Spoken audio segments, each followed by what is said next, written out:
everybody. Happy Motivation Monday. Today is Monday, May 4th. May the 4th be with you. This is Trainer Nick checking in with you guys. I've started it off today with a quote from Yoda. Who better than that, right? So, do or do not. There is no try. And guys, that can actually translate really well over to our job here in sales, right? We really want to make sure that you're not just trying to do something. Set yourself a goal and just go do it. You're either going to fail or you're not, but you just go do it. So just want to have a little fun with you guys to start the day today, as it is May 4th. For any of you you Star Wars nerds out there, I love you all. So let's go ahead and get started up here.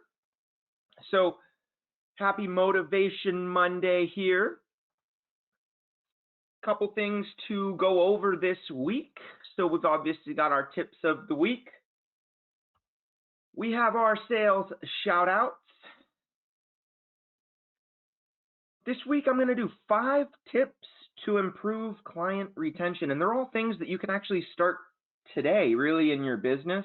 So client retention is really a big one in this industry, and when you master it, you're going to go a lot further, getting those residuals and everything like that. And then at the end, we'll have the survey.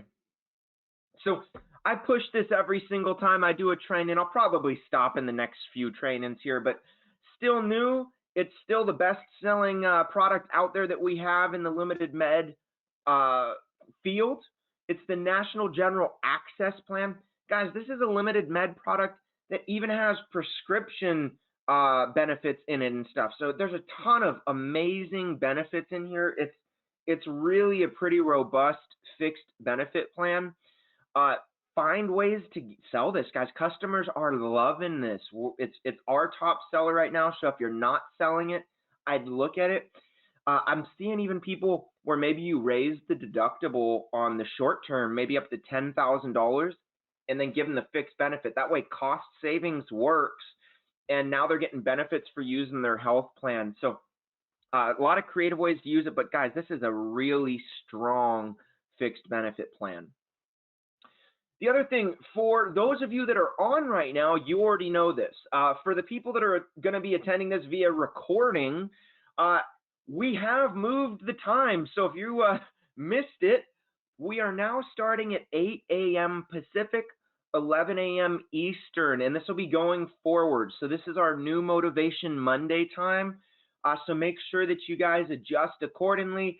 Thank you for the people that are on live right now already. And then for the people attending via recording, just adjust your calendars so that we could see your beautiful faces in the morning as well. All right, so our sales leaders for last week. Guys, it was a clean sweep with National General in the product side of things. And to be honest, it really wasn't even that close in any of the products there. So if we're going to say one was close, I'd say maybe short term had United at about a third of the amount that NatGen did, but everything else was just a clean sweep. NatGen's access, as I was telling you guys about, really has been being sold. Accident plans, we're doing really good there. It seems to be all plan enhancer. Critical illness is NatGen heavy. And then this one surprised me because this one's we don't normally have dental be really NatGen heavy, and it was this week. So maybe we just had some of our big NatGen sellers out there, but great job, guys. NatGen really ran away with it this week. As far as our top producers in short term, Katia Santa Maria had the #1 short term, followed by Evan Tunis and Bill Cox. So great job there, guys. For limited med, Katia again, so she's one of the big sellers of that access plan. Talk to her about it if you guys know her. And then Tobias Simontelli. So great job there, guys. And then accident, Kazar Rice, he's selling a ton of accident right now. So great job there. And then Alexander Anaya. So great job. And continue the great work, guys. So now, like I said, we're going to jump into 5 tips to improve client retention, right? So what does that look like for us, and how do we do it? So what's this first tip there, guys? It's understand why your clients leave, right? I mean, if you don't really know why your clients are leaving, how are you going to stop it, right? You can't solve a problem if you don't understand why it exists. So once you understand that information, then you can put this strategy in place. So first step in this, I would say, is to treat your customers like people, right? Don't treat your clients like a sale. Treat your clients like people. So the internet has made it to where buying is super easy for customers now, right? But that's also taken away that personal level of that, right? And so a big thing is if you treat your customers like people, you're going to separate yourself from just those online sales and potentially get them to stay around. Another one, guys, appreciating your clients. Clients often leave when they feel unappreciated. So this is where, guys, those thank you notes, right? Little gift cards and things like that uh, go so far here. Somebody says, please talk about Medicare clients. This is for everybody, not just Medicare, not just under 65. And to be honest, I would even say a lot of these principles are going to be more for Medicare clients because these are your old school people who really believe in going the extra mile, in giving them those handwritten cards. And they're the ones that the fundamentals of customer service are how you're treating them as humans. So, I mean, great question on the Medicare, but this thing goes for both types of clients here. There's not a specific one for each one, but I promise you your Medicare clients are going to be the ones that are even further impacted by this. They really want that human touch. And then the last thing, guys, here for understanding why your clients leave is to ask them. So a lot of times we don't want that constructive feedback from our clients. And guys, I'm actually encouraging you, don't wait for a client to leave and give you negative feedback. Proactively reach out to them. I'm saying this might be something you do during downtimes each year. If summer is a downtime for your business, reach out to all of your clients, whether that be send them an email or whatever it is. Proactively reach out. Do a little survey with them. Ask them what do they like? What do they not like? What are areas that you can improve upon? And be open to that feedback, guys. I promise you, your clients will tell you where you're going right and going wrong. But oftentimes we don't try to ask and reach out. We don't want to reach out. We're scared of that. Guys, proactively reach out to your clients, and then you'll get a lot of good feedback. And it's going to be feedback ahead of time, so you might be able to change some things to keep clients on board before they've left and now you're trying to get them back. Okay. Second step here, guys, is creating a partnership with your clients. And so this kind of goes with that reaching out for constructive feedback, right? You want to solicit their ideas, right? You want to really try to get their feedback on your industry. Okay. Another big one here, guys, if you've got clients in your area, and if you're nationwide, you can have a little bit more fun with this, especially during something like COVID. But invite customers to functions of your business, right? Maybe it's a Zoom call with all of your customers on it in this type of thing with COVID, and maybe you just pose it as an open forum to your clients. Just letting them know that you're here for them, right, during this time. If it's in your area, maybe you've got a large client contingent in your city. Maybe you throw a barbecue at a local park or something and invite people to come to that. But you're now having your clients invested in your business as well. And clients love that personalized touch, okay? And then involving them on your business, right? And that's also kind of that feedback part, right? And so Another thing on this, guys, is sometimes using your clients' comments on your website and things like that. Clients actually love that. They want to be that name that shows up on your website or on a review.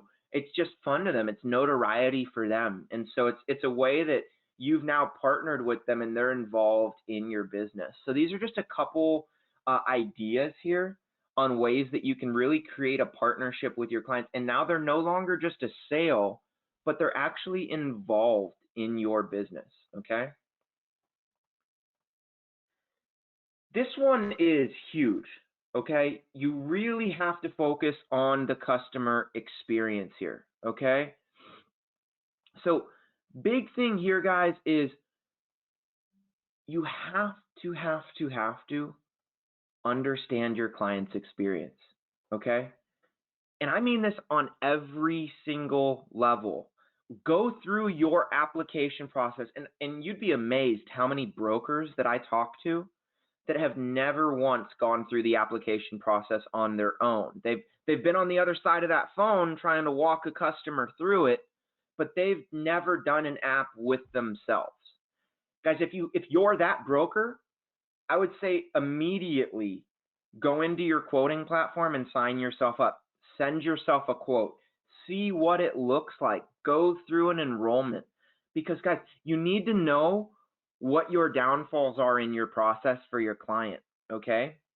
You need to know what they should expect so that you can comfortably walk them through the process.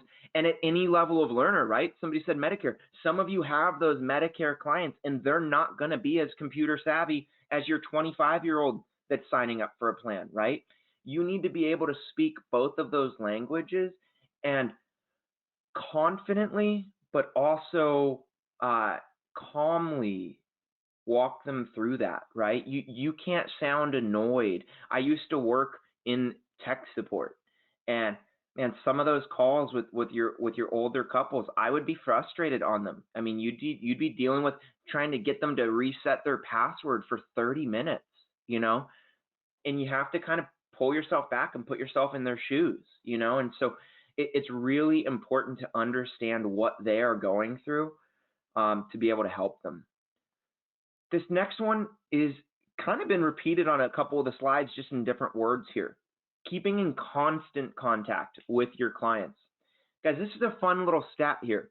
Customers are 5 times more likely to engage with you in the first 90 days, so about the first 3 months, than at any other point, okay? So it's very important that you're communicating with them, not just on the onset, not just when you're prospecting, not just after the sale, but you need to continue communicating with them. And sometimes if you're reaching out for that feedback right at that 3-month mark, the process is going to be fresh in their mind, right? And then they're going to be more willing to speak back to you because it's in that window where they are 5 times more likely to reach back. It's critical that you guys focus on sending personal communications throughout the lifestyle. So that's your birthday cards, your Christmas cards. It sounds corny, but it's so easy to do, and it is going to make a huge impact on your clients. Okay. And then building and maintaining relationships. Okay. Because today's world that we're in, the consumers are way less responsive to the mass marketing messages that are going out, right? You've got your younger buyers that they've seen it every day of their life, so they're just skeptical in general, okay? And then they have this fast-paced, demanding attitude. But then you got your Medicare people, your old-fashioned people who are really big on that relationship building. And guys, for the young and the old, that relationship building style will never go out of style, okay?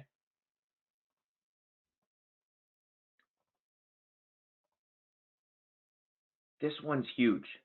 Build the client, not the sale, right? So often we're so focused on that leaderboard and we're so focused on getting that sale across the finish line that we're not focused on building up our client, right? The number one thing on this, guys, and if you do this already, you probably have reaped the benefits from it. If you don't do it, start doing it. Keep detailed notes about your clients. These are not just a sale, guys. These are a relationship. If you're trying for client retention, this is about a relationship. And I'm sorry, guys, if you have hundreds of clients, if you're not keeping detailed notes on them, you're not building that relationship. Guys, the worst thing you can do is lose a customer by not recognizing them as important, right? If customers feel like they're just a sale, they're going to go somewhere else without a second thought. Promise you that, okay? If they feel that you've built the relationship with you, they're more likely to stick around, okay? It's so important, guys. You have to build that relationship. Take a note on their dog. Take a note on what sports their kids play. Ask them about it. How's Johnny's soccer doing? You know, especially if you know it's soccer season now or whatever that might be. Guys, it's so important. Same as you would do with a friend that you met in real life at church or wherever it might be, in a golf group, in whatever you're doing. You need to know details about their lives. Keep notes on them. And then, guys, this one's so big. Make your client feel like you care about them even after the purchase. If you like your customers, like genuinely, if you like your customers, and then your customers like you back, think about it. Now they're more likely to refer you to their friends and their family, right? Because there's now this friendship there. They like you, you like them. Not only was I just trying to get you as a sale, I was genuinely trying to get to know you and build that relationship. That's huge. Somebody asked, to get a benchmark, do I have a survey we can send them? I don't know, because you guys, this is your business, right? And so for you guys, what you might be trying to figure out from your client base is going to be different than what the next broker might be trying to figure out, right? If somebody's in their first 6 months of doing this versus somebody in their 5th year of doing this, there's going to be different feedbacks you're trying to get from your clients. And so really, guys, you are your business owner, right? You want to find the information that you want from your client, but something is, honestly, you can ask open-ended questions. You know, what have I done right so far with you being my client? What are areas I can improve? You could literally leave it open like that as you're starting and just trying to find answers. But no, there's not a one specific survey, because all of you guys are going to be at different points in your business, and you're all going to see that you need a little something different from your clients. But it is important to be getting that feedback and figure out where and honestly, even my brokers that have been doing this 5, 10 plus years, you guys, you're probably in ruts at some point too. You've been doing it so long one way, and you don't even realize there's a rut that your clients are experiencing, but you've been selling, so you're just doing your thing. So reach out to your clients and figure that out. And then this one's, to me, it's the most important. This I come from this kind of background, so for me, it's focus on great service, right? I promise you, if you blow people's socks off with service, they're going to give you second and third opportunities. They're going to stick around. They're going to remember that service, okay? Give great service, because the customer retention is super fickle when the customer service is lacking there, okay? If they weren't blown away by the service, then you're just a product, okay? And then there's other brokers out there with that product, okay? So you need to listen to their needs. Be as courteous but also efficient as possible, right? You don't want to waste their time. You don't want to waste yours, but let them determine that, and be courteous while doing it. Customers will remember this, but I promise you, they remember bad service even more. Listen to your clients' needs, guys. So important, right? Your clients will tell you. Just ask. Your clients will always tell you, especially if there's things they don't like. People will speak up on that. So ask. It's always good to have a follow-up worked into your business. The one super important one here, guys, is be quick to resolve issues, okay? And you guys know this. Not every product works exactly right for our clients. Sometimes a plan doesn't meet expectations. Accept that. Guys, when the client's expectations haven't been met, you need to work hard to make sure the issue is resolved to their satisfaction, right? Be quick to that. It's so, so important. Oftentimes we're just like, well, that's just an upset customer. He didn't like that plan. Guys, don't you have access to all kinds of plans out there? Talk to them. What didn't they like? How can I fix this? And be on top of it. Make sure, and it's not what you feel is the fix, it's what do they need fixed, right? And guys, I promise you, if you take care of this quickly and to their satisfaction, they will remember this. They're going to feel like the purchase was a good purchase, a safe purchase, and they'll stick around for the next purchase, the re-up on the short term and all of that, right? But you have to, every client is just as important as the next. You need to make sure that you're there to resolve their issues in a timely manner. And then the last one, this one sounds so simple, but not enough of you do it right. Thank your customers, right? Your customers have so many options out there in this industry, guys, right? The fact that they chose you, I mean, it could have been the pricing, it could have been your reputation, could have just been convenient. Maybe you just called them at the right time, right? But you need to let them know that that's something that you appreciate, right? Show it. You have to be genuine in this, guys. Thank them every single time for choosing you. Let them know in your words and in your deeds how important they are to your business, right? Guys, it's so important. And this goes for everyone, whether they're the smallest customer you have or your largest, okay? You really need to make every single customer know genuinely that you really appreciate them trusting their family's health with you, right? It's so, so important, guys. And that goes such a long way when your clients know that they're just as important to you as you are to them now that you control their health needs of their family. Guys, hopefully those are some good tips that you got. You'll see a lot of stuff in these 5 different the 5 different points. A lot of them repeat, right? There's a lot of themes in here that are very similar in keeping clients around. It sounds really easy to do, but sometimes it's really taking that step back, looking at ourselves, looking at our business, and saying, am I doing this right though? And change a couple of those things. I promise you, you'll get some good feedback, and you'll see clients will start sticking around a little longer. Guys, that's the end of our Motivation Monday. It is Monday, May the 4th again. So May the 4th be with y'all. This is Trainer Nick Murillo, just Trainer Nick checking out. If you have any questions, comments, concerns, go ahead and email training@ahcpsales.com. You can also call agency services at 877-228-8773. Wish you guys a wonderful May the 4th, and may the 4th be with y'all. Happy Motivation Monday.